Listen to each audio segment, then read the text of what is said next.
you're a salesperson, chances are you're focused on your results. After all, you have your goals and your numbers to meet. So what questions do we hear that are relentlessly driven into our heads? How many calls did you make this week? How many follow-up calls did you make? How many prospects did you meet with? How many sales did you close? And these questions are continually driven in our heads, which forces us to continually focus on the results we need to achieve. However, what if I told you that being result-driven is actually creating the very problems that you're looking to avoid? Constantly focusing on the result keeps you pushing for that end result without focusing on the actual process that produces the result. And what do we tell ourselves? Well, I can't focus on building out my process. I don't have time to work on my systems. After all, I have my numbers to meet. This constant push to reach our numbers keeps us diverted away from the process that's going to achieve the result. So here's my suggestion to you. As opposed to continually being result-driven, become process-driven. There's a paradox here. The result is the process. After all, you don't do the result, you execute the process, which produces the result as a natural byproduct of your efforts. There was a story of a salesperson that was being trained by an old veteran. And the old veteran was training the salesperson on how to make cold calls. After 6 unsuccessful cold calls, this sales veteran was still smiling and he was in a great mood.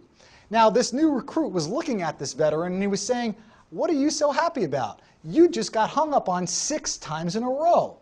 Well, this old veteran turns to the new recruit and he says, "You're right, but I just made $120.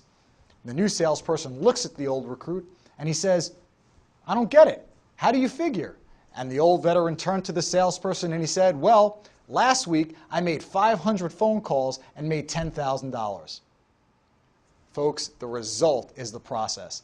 That salesperson knew that one bad call isn't going to make a bad day. One bad selling day doesn't make a bad week. One bad week doesn't make a bad month.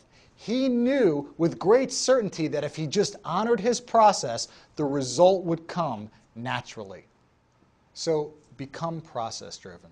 Know when enough is enough each day so you can celebrate your accomplishments on a daily basis rather than waiting until the next sale, which becomes fleeting until your next one. Allow the activity that you engage in to be the reward and not just the end result. This way, you can celebrate your accomplishments on a daily basis. After all, what's the goal of eating a bowl of chocolate ice cream? Is it to get to the end, or is it to savor every delicious bite? What about going to the gym or working out? Unless you're in it to compete professionally, it's to maintain a certain lifestyle, a certain level of health and vitality. It's not like you go to the gym and say, "Okay, I'm done, I'm in great shape," and you stop going. It's a process that you continually engage in, which produces the result. So focus on the process, folks. Build out your process so you can enjoy naturally knowing the end result will come.